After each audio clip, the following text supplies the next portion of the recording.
this is Bruce, and this is another edition of Ask Bruce. This is number 10, if you exclude the 2 Akaki specials that I did for the members of the respective boards. Sorry for the lack of updates for this series and my Let's Play Super Mario World series. I will be resuming them as soon as I can. I've just been a bit busy procrastinating, doing my coursework, masturbating onto towels, tidying my room, messing it up again. You get the drill. Typical post-teenage stuff, yeah. Also been quite hooked on Xbox Live as well. I just having to pick up this Borderlands. It's quite good, yeah. It's like a mixture of Fallout 3 and World of Warcraft. Only unlike Fallout 3, this is a multiplayer, and unlike World of Warcraft, it's not a pile of wank.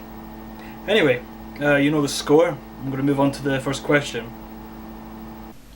GT Bait asks, Dear Bruce, I wanted to know your opinion on the big healthcare controversy that is consuming my country, US, right now. Many critics call this healthcare reform socialism, un-American, and some people have even said it would make our healthcare system as bad as Europe's. How is your healthcare system over there, Bruce? And what would you do to fix this? Thanks. Aaron. Well, that's a fantastic question, Aaron.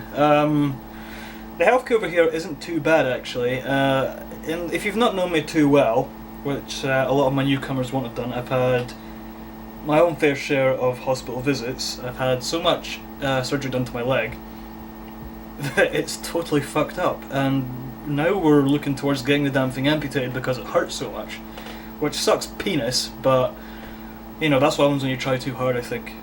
But personally, in the UK, healthcare isn't too bad depending on where you live. There are some people that get it privately with an organisation such as Bupa, and that's only really if you're farting through silk, and plus it's not really necessary to join the Bupa anyway, because it's only really for cosmetic or emergency surgery.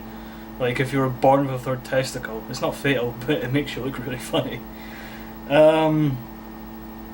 I'd say here it's good in the UK, but for places like Spain and France I can't really comment because I've never really visited a hospital there. I'll bet it's shit, just for the sake of saying it's shit. I hope it is. I hope I'm very snidely better. Yeah. And what would I do to fix yours? Well, I've got a great invention actually, and I will show you. Okay, so what I have here for these sort of problems is well, I've got a little friend, and I'm going to bring him out for you just now. He's a little bit shy. But he definitely does get the job done. He's helped me out so much before with all my other problems and my friend's problems as well. So yeah, I'll bring him out and I'll ask him your question, and we'll see what he can do. He's a bit shy though, right? Hang on. This is my friend. Oh, sorry, hang on. Sorry. Hi. This is my friend Jerry. He is a disgruntled can of Diet Coke. Say hello, Jerry. Hello, Jerry! Okay. Yeah, my friend Aaron wants to know what we could do to penis. No, what we could do to help out with Hello. With his the healthcare crisis over in the States. Healthcare. I think you should drink more Diet Coke. Yes, 1 calorie. Fuck me, calories. Okay, you know what? I'm gonna have to stop you there. Oh! Okay, hope that answers your question, Aaron. Okay, right, next.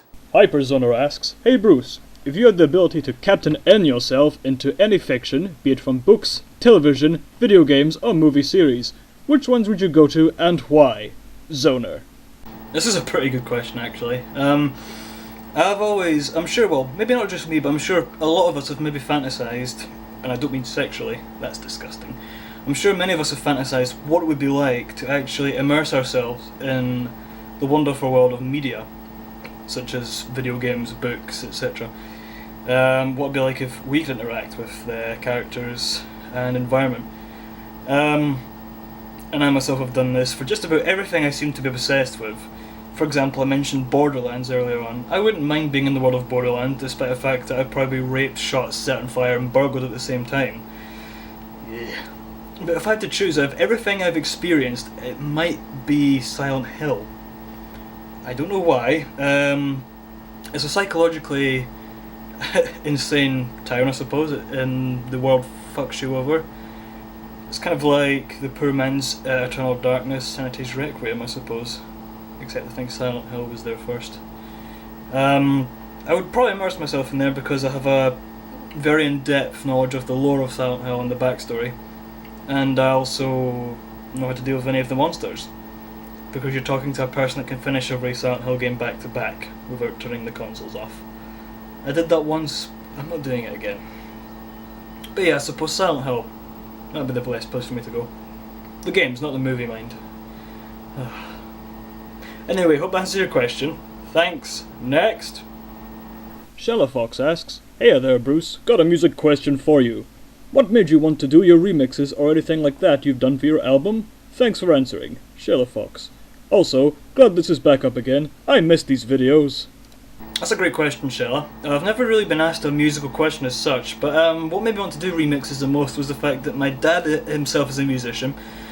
He plays the guitar. He used to play in a band called Big Country, but now he does more of a solo project, or I say solo, but he plays with my brother now. My younger brother plays the guitar as well, and they're fantastic. And maybe not too long ago, I never really showed too much interest in music myself. I wanted to try and maybe not exactly follow my dad in his footsteps, but instead of doing that, I decided to do things a little bit differently. I am into remixing and stuff, maybe not as much as a lot of the other guys are, but usually I just hear a song. For example, I did one for the Carnival Night Zone from Sonic 3, and I found a clip of Rolf Harris doing the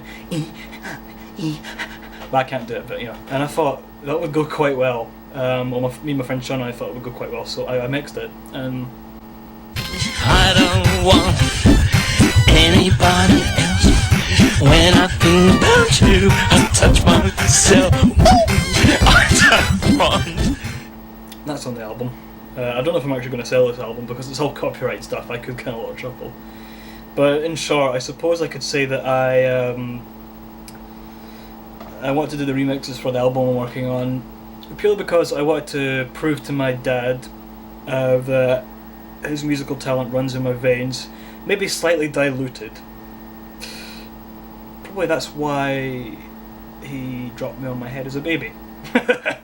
I don't know. Anyway, hope I answered your question, Sarah. Thanks very much. Next.